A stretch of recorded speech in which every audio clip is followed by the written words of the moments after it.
எங்கள் குழுவின் தலைப்பே காலணிகளை தூய்மைப்படுத்தும் அறை. பிரச்சனைகள். கோடிக்கணக்கான பேர்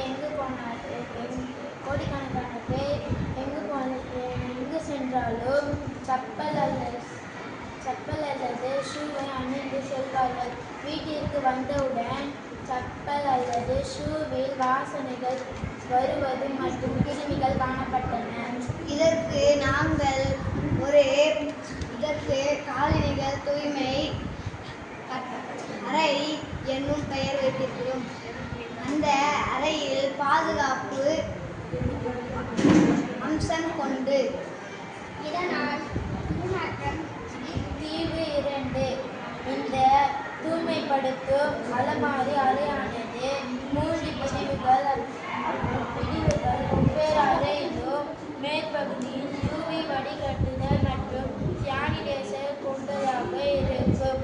நாம் செப்பல் அல்லது ஷூ எந்த அறையில் வேண்டுமானாலும் வைக்கலாம். செப்பல் அல்லது ஷூ அறையில் வைத்தவுடன் யூவி வடிகட்டுதல் மற்றும் சானிடைசர் கொண்டு 1 நிமிடத்தில் தானாகவே தூய்மைப்படுத்திவிடும். தூய்மைப்படுத்திய பிறகு பயர் மூலம் ஒலி எழுப்பியவுடன் தூய்மைப்படுத்தப்பட்ட அந்த செப்பல் அல்லது ஷூவை அணிந்து செல்லலாம். இதனால் துர்நாற்றம் வீசாது. அதற்கு பதிவாக கலவர கொடியை வாசனம் பரவாது. நோய் கிருமிகள் பூச்சிகள் போன்றவற்றை இது இருக்காது. பாதுகாப்பாக நீண்ட தூரம் நடக்கலாம்.